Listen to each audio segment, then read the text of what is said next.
Making movies is more than making money and trying to be famous and all the glitz and glamour. Can I have a big round of applause?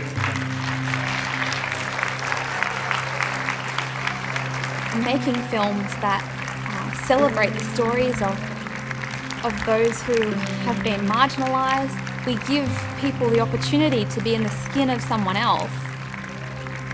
Making movies can change people's lives. Good evening, ladies and gentlemen, family and friends. My name is Joni Campbell, and I'm a student from the Bus Stop Films filmmaking class, run by Genevieve Clay Smith, and supported by Monica Power and Susan Trent. Tonight, I'll be talking to you about what we learnt about filmmaking and the process we went through to make our film Killer.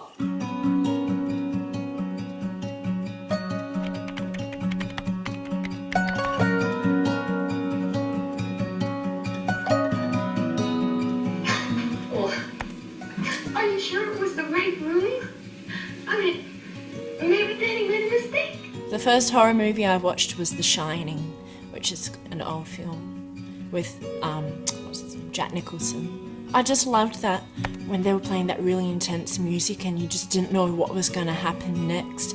And, you know, I loved how with his character, at first, like, he seemed really nice, but then as the movie and the storyline went on, you started to learn more about the character and learned that he wasn't so nice. And, just expecting the unexpected. That film really inspired me to want to work in the film industry. I know sometimes with Joni, she's got such a wonderful eye for detail. She'll pick up things in movies that we're watching that I'm like, oh wow, I totally missed that. How that was happening in the background, and it's like, oh my gosh, that's probably actually was really important to that scene, and I totally missed it. Film means like everything to me, you know. Not only do I love watching films, but I also love, you know, seeing sort of the behind the scenes, how they put it all together. So this was for rhythmic gymnastics in 2009. That was for ASCA. So I did 2 speech programs. The first one is Speech for Life. Was like what the mainstream girls did. She really enjoyed going to school. She liked being around other children. As she grew up, she would ask lots of questions. She always, I think, she knew enough to know that she didn't know things and wanted to know more, but didn't know how to phrase questions differently to get all the information she would need. So she would just ask the same things over and over again.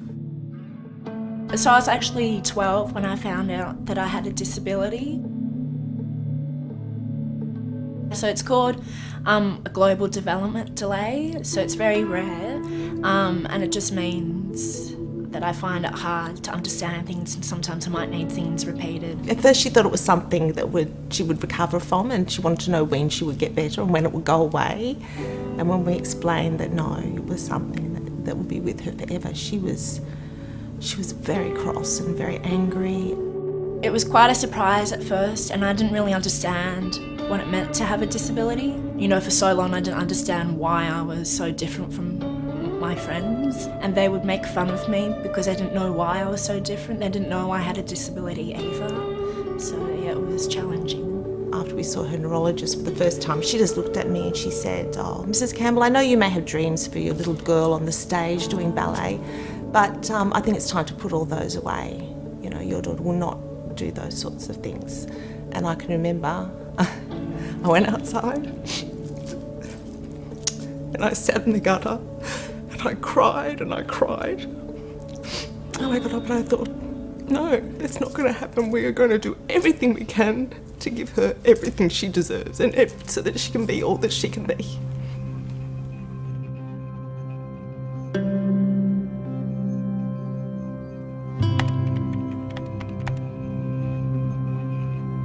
It was really difficult to find a course after school. I wanted to do film, but I didn't know where to go. I felt a bit lost. For Joni, courses and things that are designed for people with disability, it's either they're very simple and not interesting, or it's mainstream and it's so the gap is huge. I've always felt there's been a really big missed opportunity for developing people with an intellectual disability. There's millions and millions of dollars that are pumped into service providers to create programs for people with an intellectual disability. A lot of these programs, there is no further educational factor to it. It might be an art program where it's just painting. For want of a better word, it is time filling.